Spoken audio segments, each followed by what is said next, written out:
Redirecting anthropomorphic responses, an experiment with the verfremdungseffect in PSAs involving animals. Public service announcements are fact-based and informational. When PSAs for the Society of Prevention of Cruelty to Animals, the anthropomorphic response at the viewer might cause the viewer not to receive the intended information. Bertolt Brecht's verfremdungseffect might counter the humanization or anthropomorphism of animals, and so redirect the meaning towards the intended message. Conventional advertising may be too expensive for charity organizations or non-profit organizations, like the SPCA. The SPCA fights against animal cruelty and provides support to animals in need. It is vital that advertising that represents the SPCA should be ethical and truthful.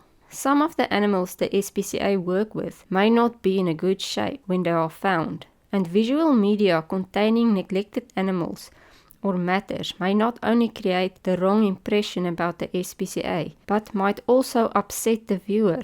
Because PSA should supposedly only be fact-based and informational, it might pose the danger of losing the interest of the viewer, where conventional advertising methods are designed to lure and keep the viewer's attention by using persuasive visual rhetoric strategies. However, these methods also pose a danger of the viewer getting so emotionally involved that they also don't receive the intended message. And animals on screen apparently trigger an automatic emotional response. For this study, we tested the use of PSAs by using conventional methods and then adding the verfremdungseffect to counter the anthropomorphic response or any other emotional connection the viewer may have created, so that the meaning is redirected towards what was intended. Persuasion is when media producers specifically use visuals with intended messages attached in an attempt to influence the viewer's personal thoughts. Aristotle's logos, pathos, and ethos is also known as the modes of persuasion. Even though producers might emphasize one or two to get their intended results, all three are still used. Logos is Greek for word or the quality of the message. It provides proof by delivering evidence. In visuals, we can state that it is the things that make sense and are recognized by the viewer. Previous gathered knowledge has an immense impact on meaning creation. Pathos is the use of emotion. How you say something has an emotional impact on the receiver. Producers use this to let their viewers feel by using subject matter that can indirectly be related to the viewer's past experiences that may be associated with these specific feelings. However, these meanings may not be the same for everyone. Ethos is character. According to Aristotle, ethos is the credibility of the medium. Good presentation creates the best circumstances for persuasion. With visual media, it is whether the viewer perceives the visuals as believable or credible. Visuals are representations of real people or things, or made to look real. Aristotle calls this imitation of life tragedy, and established 6 elements that structure a tragedy. Plot, the activities or events taking place, or the narrative. Character, this is the credibility of the actor. Reason, the message through the constant presentation of logic. In other words, the purpose.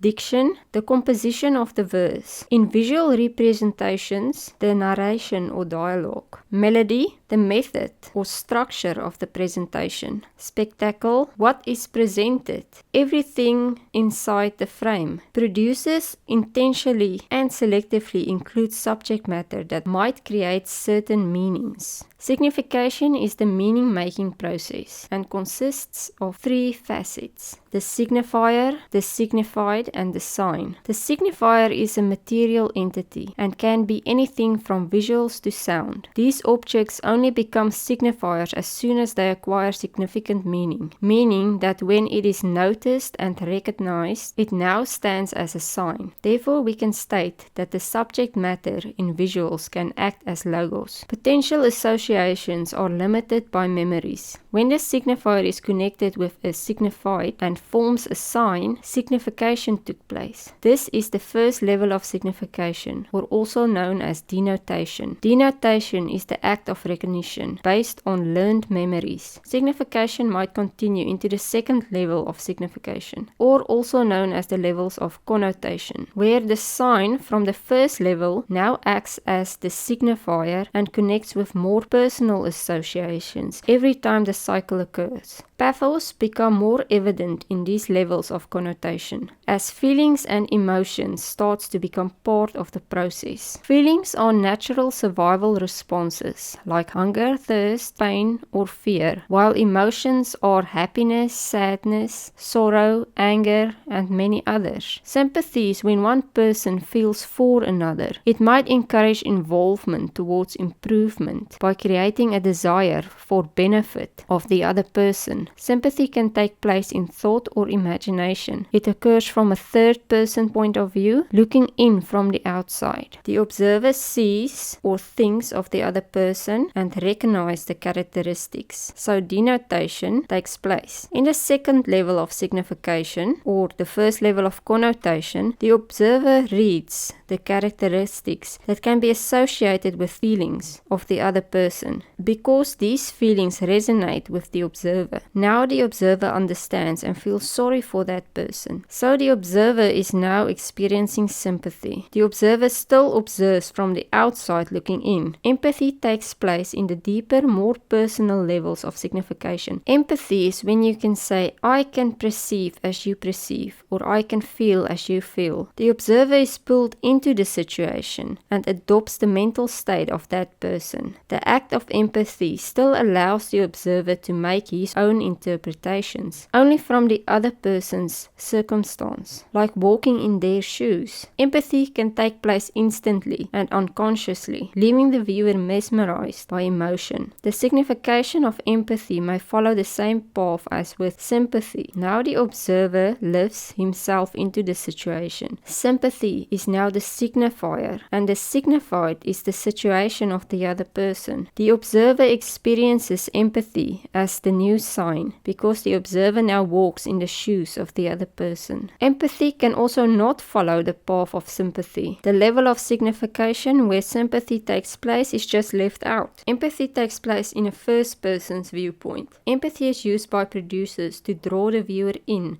with emotion. Producers manipulate their visuals to make the viewers look where they want them to look, and with this guide the viewer into creating certain associations, and so establish the perfect environment for empathy. With sympathy, the viewer stays objective and do not allow emotional connections. Therefore, we can say that sympathy is more a feeling than an emotion. Visual media can easily trigger emotional responses at the viewer. But is this possible when it comes to dogs? Even though dogs are an entirely different species, people are still able to find sympathy for them by following the same methods as creating sympathy for another human. The signification process of sympathy towards dogs are therefore the same as with another human. Anthropomorphism takes place because of the human's natural desire for empathy. Anthropomorphism is the ascription of human characteristics to non-human entities. With anthropomorphism, human mental states are assigned to animals. For example, an animal thinking or acting like a human, ending at an introspective belief that the animal becoming something else, like a little brother or a child or a baby, for example. With this method of thinking, human emotions and thoughts are associated with the child.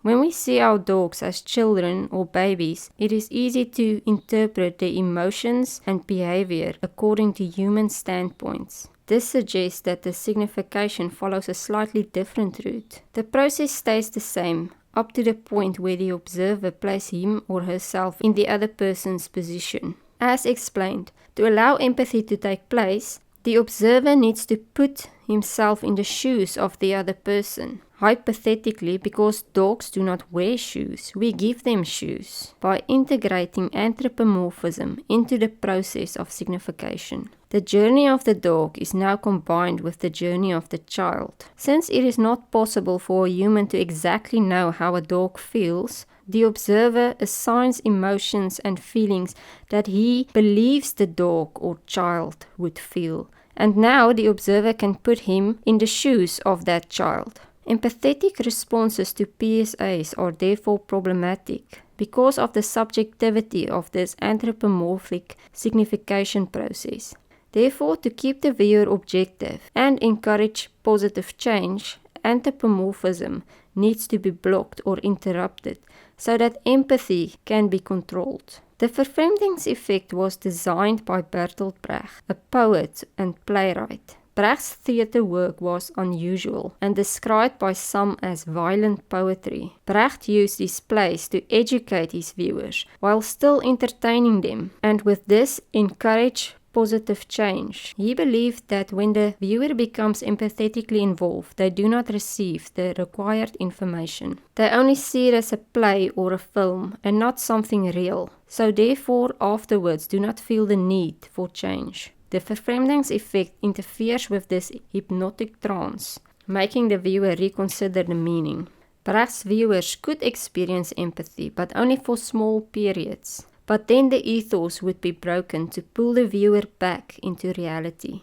This seems to suggest that the verfremdungseffect might act as a barrier between the journey of the dog and the journey of the child. Therefore, interfering with the process of anthropomorphism, reminding the viewer that the dog is not human and do not wear shoes, and with this potentially redirecting the anthropomorphic responses to reality and the intended message, therefore providing the viewer with an opportunity to reflect. The research followed a qualitative approach that involved the making of 5 PSAs for testing. One aimed to be as informational as possible, and one as conventional as possible to allow for fair testing. This left 3 PSAs where the verfremdungseffect could be tested. The 3 PSAs used for testing made use of conventional visual rhetoric methods to draw the viewers in empathetically. These PSAs were therefore designed to allow anthropomorphism. The verfremdungseffect was only used at a selected point where the viewer's attention could be guided towards a message. The verfremdungseffect was created by using visual conventions unconventionally. Aristotle's 6 element in tragedy posed to be a suitable method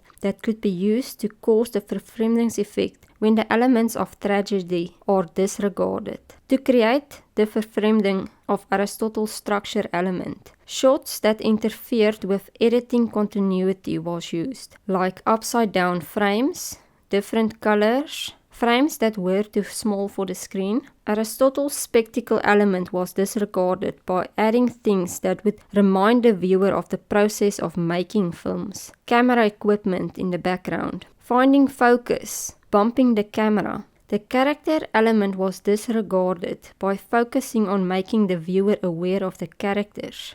By suddenly changing characters, replacing the dogs with cats or humans, actors looking directly into the lens, actors forgetting their lines, and so on.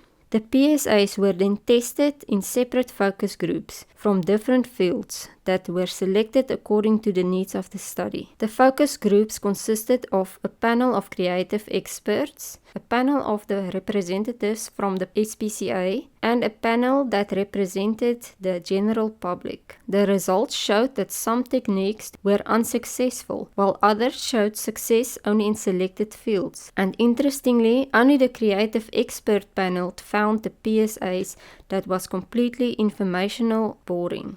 This suggests that this is still a suitable method to supply information to the average viewer. Another interesting discovery was that little of the verfremdungseffect techniques were noticed by the SPCA and general public viewers. This suggests that the average viewer becomes so empathetically involved in the narrative that the medium completely disappears. However, the technique of disregarding Aristotle's character element not only delivered overall success, it also had a distinctive impact on the viewers, especially when the boy was chained like a dog. The viewers immediately started questioning, would you chain your child? Would you chain your human dog child? The PSA exposed the anthropomorphic connection to the viewer, the dogness of the dogs, and their comparison to humans. This method interfered with the emotional engagement and the believability of the PSA, and took the viewer back to a cognitive state that allowed the viewer to reflect on the intended information.